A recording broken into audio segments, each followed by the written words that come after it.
پہلے تو میں نے مسلمانوں کے اخلاق سنے تھے، اب تو میں نے دیکھ بھی لیے۔ اور یہ بتا جب 12,000 آیا تھا تو جان کیوں نہیں چھڑائی؟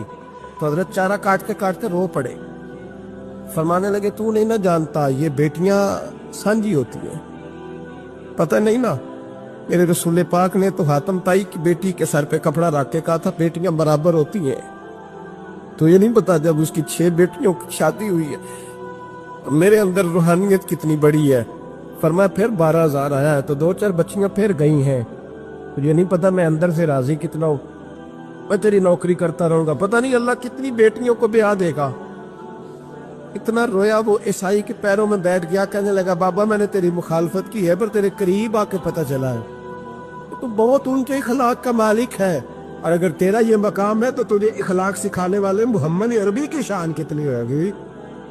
حضرت عائشہ صدیقہ رضی اللہ تعالیٰ عنہ فرماتی ہیں ایک عورت تھی اور اسے نبی پاک صلی اللہ تعالیٰ علیہ وسلم نے وہ کلمہ پڑھ کے مسلمان ہوئی، مدینہ طیبہ آ گئی تو حضور نے مسجد نبوی شریف میں اس کے لیے مکان، ایک سادہ سا کمرہ ساتھ مسجد کے بنوا دیا، وہیں رہنے لگی۔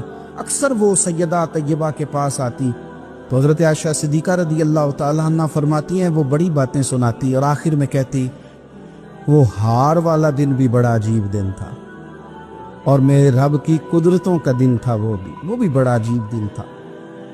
سیدہ عائشہ صدیقہ رضی اللہ تعالیٰ عنہ ایک دن فرمانے لگی کہ تو ہار والے دن کا بڑا ذکر کرتی ہے، وہ کیا دن تھا؟ تو خاتون کہنے لگی اماں جی وہ دن تھا جب میرے رب پر بھروسہ اور مضبوط ہو گیا، جس دن میرا اپنے رب پر توکل اور بڑھا، میرے ایمان میں یقین میں اور پختگی آئی۔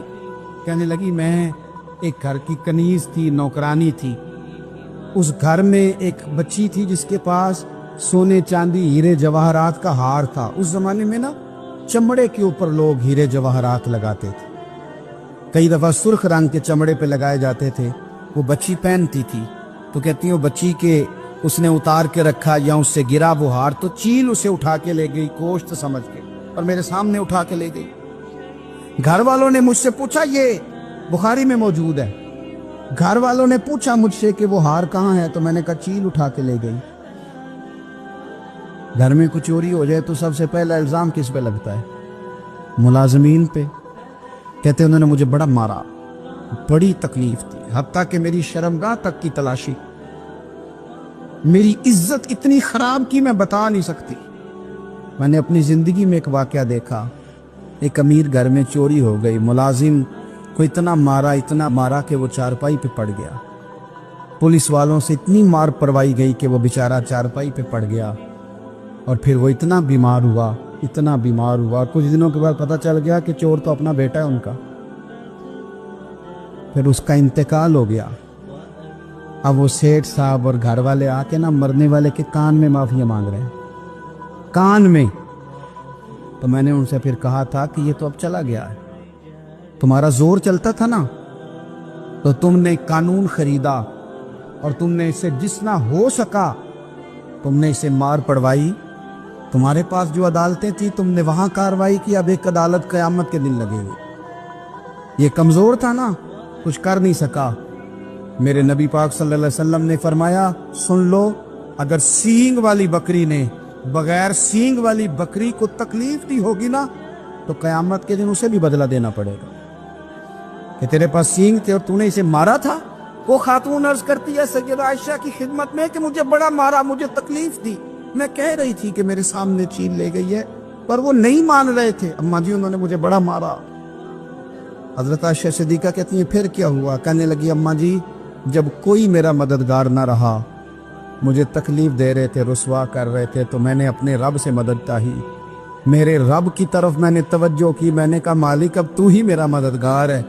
کہتی ہے وہ مجھے مار رہے تھے تو وہ چیل جو ہار لے گئی تھی وہی لے کے واپس آ گئی، اور ہمارے سروں کے قریب لا کے اس نے جب اس ہار کو پھینکا وہ مجھے چھوڑ کے سائیڈ پہ ہوئے، وہ میری بے گناہی جان گئے، لیکن آپ کو بتاؤں اس دن سے میرا اپنے رب پر یقین اور بڑھ گیا۔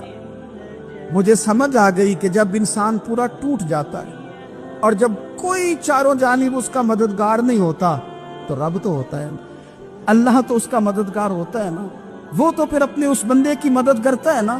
پھر وہ تو توانائی دیتا ہے نا، وہ تنہا نہیں چھوڑتا، وہ تو آنسوؤں والوں کے آنسوؤں پہ بڑا کرم فرماتا ہے، وہ تو قسم پرسی میں آ جاتا ہے، اس کی رحمت بڑھ کے استقبال کر لیتے۔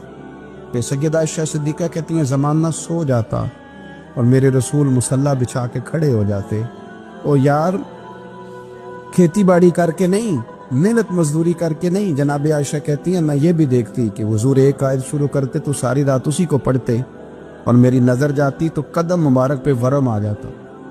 یار نماز پڑھ کے اتنی مشقت کر کے اتنی جد و جہد کر کے ورم آ گیا، یا رسول اللہ اتنی محنت کیوں کرتے ہو؟ فرمایا افلا اکون عبدا شکورا، کیا میں اپنے رب کا شکر گزار بندہ نہ بنوں؟ صحابہ کا ذوق عبادتوں کا، ریاضتوں کا، تلاوتوں کا، طبیعت ہے ان کی، وہ ایک دوسرے کو، حضرت مولا علی شیر خدا کرم اللہ تعالی وجہہ الکریم کے زمانے میں روم کے بادشاہ نے کہا یار یہ مسلمانوں کا پتہ تو کرو، یہ آخر کیوں اتنے زیادہ مجاہد ہیں؟ اس زمانے میں جاسوس بھیجنے کا مزاج تھا، اب تو جاسوس پکڑا جاتا ہے، اب تو جاسوس ہو، اور جاسوسی کا شوق ویسے آج بھی ہے۔ عرض کروں تھوڑی سی بات اس عنوان سے، پتہ کیا ہمارا مسئلہ ہے؟ ہم جہاں جاتے ہیں نا وہاں تھوڑی خوشبو سونگنے کی کوشش کرتے ہیں، وہ کیا ہے تو یہ کیا ہے تو ادھر کیا ہے تو تھوڑا سا۔ نبی پاک علیہ السلام نے فرمایا جاسوسی نہ کرنا ورنہ تم بندوں کو خراب کر دو گے، اور فرمایا اس طرح نہ ہو کہ تم کسی کے آپ کھول نہ نکلو تو تمہارے پہلے کھول جائیں۔ یہ جو ذوق ہے نا یہ ختم کریں، چھوڑیں، مطلب آپ کس چکر میں پڑے ہوئے ہیں؟ اتنی زیادہ توجہ کرنے کی کیا ضرورت؟ اپنے کام سے کام رکھیں، اس میں بندہ تھوڑا سا نا آسان رہتا ہے۔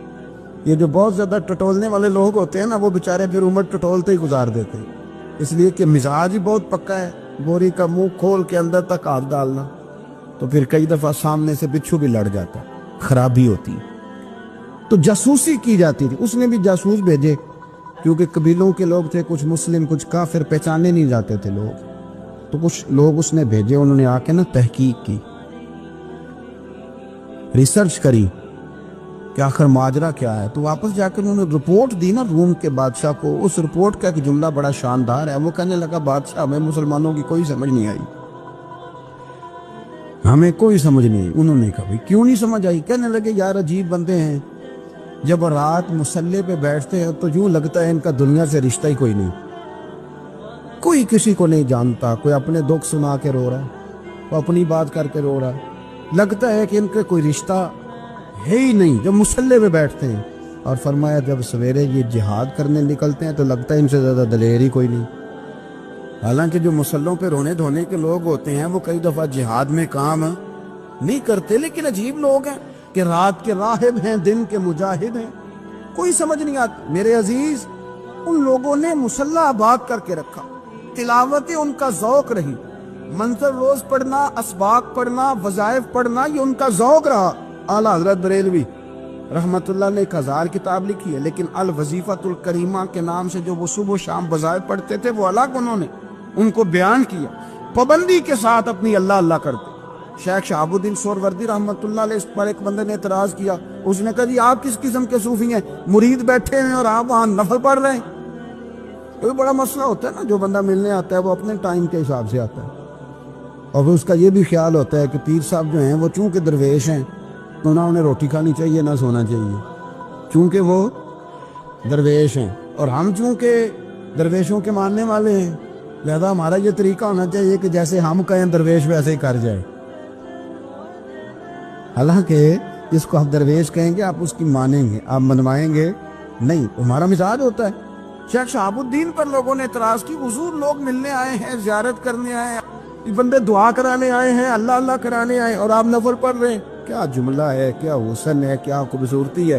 فرمانے لگے رب رسول سے مانگنے کے لیے مصلی بچھایا ہے، اگر وہاں سے مانگوں گا نہیں تو تمہیں دوں گا کیا؟